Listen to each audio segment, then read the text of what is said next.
Hello everyone, once again welcome to aptitude corner. आज आप लोगों का जीआईसी री असिस्टेंट का मैनेजर का एग्ज़ाम होगा। मॉर्निंग शिफ्ट में एक ही शिफ्ट में था एग्ज़ाम। सबसे पहले तो सेंटर्स काफ़ी चेंज कर दिए थे, जिसके कारण काफ़ी लोग परेशान थे। मुंबई का पुणे, पुणे का सातारा, या फिर जिनका तमिलनाडु में था उनका आंध्र प्रदेश। एक तो उन्होंने 5 दिन पहले रिलीज़ करे एडमिट कार्ड, तो उसके कारण काफ़ी परेशानी हुई। काफ़ी लोगों ने शायद एग्ज़ाम नहीं दिए, बट मुझे ऐसा नहीं लगा क्योंकि सेंटर पे काफ़ी भीड़ देखने को मिली थी। तो चलो आज उसके जितने भी जीए के क्वेश्चन है वो अपन डिस्कस करते हैं। जितने क्वेश्चंस मैंने हो सके याद करने की कोशिश करी या फिर इधर उधर सोर्स से निकले हैं वही है। हाँ, क्वेश्चंस रॉन्ग नहीं होंगे क्योंकि सेल्फ गिवन एनालिसिस है, किसी और के बेस के एनालिसिस पे नहीं बता रही हूँ मैं। तो एग्जैक्टली यही क्वेश्चंस मैच होना चाहिए। और अगर वीडियो अच्छा लगा तो सब्सक्राइब करना और लाइक करना। पहले क्वेश्चन पे आते हैं। फर्स्ट क्वेश्चन है, which PM related insurance scheme was launch in 2015। चार ऑप्शंस गिवन थे। 2015 में इंश्योरेंस से रिलेटेड थे, चारों ऑप्शन इंश्योरेंस से रिलेटेड थे, बट 2015 में कौन से किए गए वो मेंशन करना था। फर्स्ट ऑप्शन था प्रधानमंत्री जीवन ज्योति बीमा योजना, प्रधानमंत्री सुरक्षा बीमा योजना, प्रधानमंत्री फसल बीमा योजना एंड अटल पेंशन योजना। इसमें से जो सी का ऑप्शन है वो करेक्ट होगा, प्रधानमंत्री फसल बीमा योजना, क्योंकि ये 2016 में लॉन्च किया गया और जो बाकी थे ये 2015 में एक साथ ही लॉन्च किए गए थे। उसके बाद है, which country has officially extended it's visa exemption for Indian national for 30 days. 30 days के लिए भी कौन से कंट्री ने वीज़ा को एक्सटेंड किया है इंडियन नेशनल्स के लिए? तो मलेशिया था इसका आंसर। उसके बाद है थर्ड का, which is the second largest state in India by forest cover after Madhya Pradesh.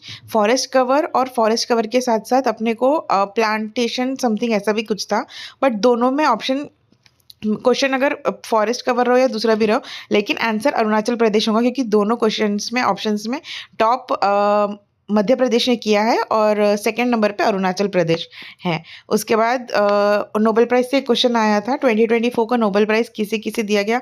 उन्होंने इस बार थोड़ा सा पैटर्न चेंज करे। उन्होंने ये नहीं पूछे कि किसे मिला है, उन्होंने बोले कि किस वर्क के लिए मिला है। तो डैरन, साइमन एंड जेम्स, इन तीनों को मिला था। ये तो कोई भी आंसर कर देगा, बट उनका प्रोजेक्ट कौन सा था, रिसर्च, उस पर क्वेश्चन था, तो उसका आंसर होगा their research on how institutes affect a countries prosperity. उसके बाद है, which of the following is incorrect, ऐसा पूछा गया था। आर्टिकल्स गिवन थे, उनके ईयर गिवन थे, कौन सा इनकरेक्ट है वो आपको बताना था। पूरे तो मुझे याद नहीं, तीन मुझे याद है, जैसे the एक्चुअलीज act 2006, the life insurance LIC act 1956 and the insurance regulatory act development authority 1999। तो जो ये बी और सी है ये रॉन्ग उन्होंने मेंशन किया था क्योंकि उन्होंने LIC का एक्ट 1960 बताया था जो कि 1956 है, और जो इडाई का है वो उन्होंने 1995 आई थिंक से बताए थे, बल्कि वो 1999 का है। तो जो भी बोथ 1 और 2 ऐसे करके आपको टिक करना था, तो ये होगा। उसके बाद है गेम्स, स्पोर्ट्स से काफ़ी क्वेश्चंस बोल सकते हैं, एक दो आए थे, जैसे कि 30th नेशनल गेम्स जो अभी उत्तराखंड में होने वाला है, तो उसमें कितने इंक्लूडिंग स्पोर्ट्स, टोटल 2 स्पोर्ट्स उसमें इंक्लूड किए गए हैं नए वाले। तो उन्होंने पूछा था कि 2 नए वाले इंक्लूड करने के बाद टोटल कितने स्पोर्ट्स होते हैं, तो इसका आंसर होगा 32। उसके बाद एक one nation one subscription related एक क्वेश्चन था। ये जो वन नेशन वन सब्सक्रिप्शन का कॉन्सेप्ट है, इसके कारण जो रिसर्चर्स है जिन्हें नहीं मिलते हैं स्कॉलरशिप, जिन्हें scholar papers, research papers use करने को नहीं मिलते, उनको काफ़ी इससे हेल्प होंगे। उससे रिलेटेड काफ़ी स्टेटमेंट्स गिवन थे और उसमें से बताना था कि कौन सा एक इनकरेक्ट स्टेटमेंट है। उसके बाद है, which among the following is not a member of Assam. Sorry, Assam नहीं है ये, आसियान है। अभी जो अपने prime minister Narendra Modi Kuwait गए थे, तो उन्होंने कुछ साइन किया मेमोरेंडम, तो उसमें आसियान से रिलेटेड था। तो कितने मेंबर्स उसमें से, which among the following is not a member of ASEAN, तो उससे रिलेटेड पूछा गया था। उसके बाद है, which among the following is not correct about unified pension scheme. तो यूनिफाइड पेंशन स्कीम से कौन सा इनकरेक्ट है ऐसा पूछा गया था। काफ़ी उसमें स्टेटमेंट बेस्ड क्वेश्चन था, लेकिन उसमें जो रॉन्ग है मुझे याद है अभी भी, उसमें ये गिवन था कि UPS guarantees a pension of 50% of the average pay for the last 12 months for employees who have serve for 5 years और मोर, ये करेक्ट है। उसके बाद 10,000 मिलेगा फॉर दोस्त who have at least 10 years, C option ये भी करेक्ट है। बी में उन्होंने ये बोला था कि जैसे अगर वो पर्सन का डिमाइस हो जाता तो उसके फैमिली को 60% मिलेगा, बट उन्होंने ये बोला था कि 40% वहाँ पे गिवन था, तो वो रॉन्ग हो, इनकरेक्ट। 60% वाला करेक्ट होना चाहिए, मुझे ऐसा लगता है। अगर आप लोग ने भी ये टिक किया है तो आप लोग बताइएगा कि आप कॉमेंट में कि आपने क्या क्या टिक किए हैं। और अगर जैसे ये वाला क्वेश्चन है, जो क्वेश्चन मैंने, जैसे वन नेशन वन सब्सक्रिप्शन, ये मुझे एग्जैक्टली इसका क्वेश्चन याद नहीं है। अगर आपको याद होगा तो कमेंट कीजिएगा और वीडियो अच्छा लग रहा हो तो सब्सक्राइब भी करना। उसके बाद है 9th क्वेश्चन। ये सितंबर मंथ का आई थिंक सो, यस।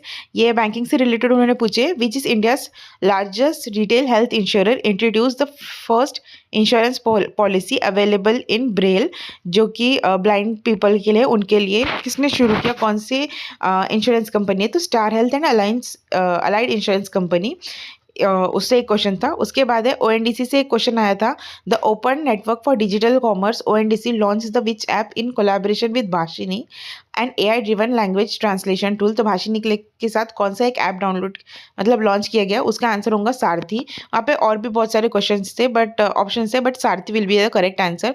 उसके बाद है एक ईपीएफओ से रिलेटेड मैं आपको स्टेटमेंट बोलूंगी, क्योंकि एग्जैक्टली मुझे भी क्वेश्चन याद नहीं है ये क्या था। मैंने काफ़ी जगह मुझे ये मिला तो मैंने सोचा कि ये सेंटेंस डाल दूँ, आप लोग बताना कि इसका क्वेश्चन किस तरह से फ्रेम किया गया था। तो sentence is the eligibility limit will be a salary of ₹1 lakh per month, direct benefit transfer for 1 month salary will be up to ₹15,000 in 3 installments to first time employees as registered in the EPFO। ये budget से related कुछ question था।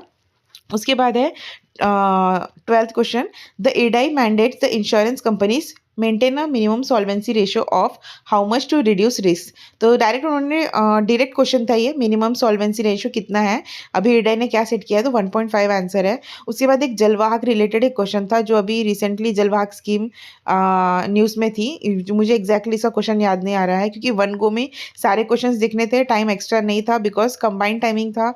तो फिर बाकी time मैंने can't को चला गया था, तो मैंने एक ही बार जीए देखी, जितना हुआ उस उतना ही ठीक हुआ। उसके बाद है who won the gold award for applications of emerging technologies for providing citizen center services at the 25th national conference on e-governance in Mumbai। इसका आंसर होगा ONDC, open network digital commerce. उसके बाद सबसे फर्स्ट क्वेश्चन ये आया था but PDF में सबसे लास्ट हो गया। आर अश्विन, अभी जिसने रिटायरमेंट लिया है, जो क्रिकेट के एक दिग्गज खिलाड़ी है, उन का समथिंग विकेट स्कोरिंग, उसे एक क्वेश्चन था कि उन्होंने हाईएस्ट ओवरऑल वर्ल्ड में कितना उनका विकेट स्कोर या फिर विकेट टेकर है, आई डोंट नो। मुझे आंसर 4th लग रहा था बट मैंने उसको टिक नहीं की। तो इतने क्वेश्चन है जितने मुझे याद थे। कंप्यूटर से रिलेटेड भी 2-4 क्वेश्चन थे, वो तो काफ़ी ईजी ही था। कंप्यूटर से रिलेटेड क्वेश्चन 5 क्वेश्चन आए थे टोटल।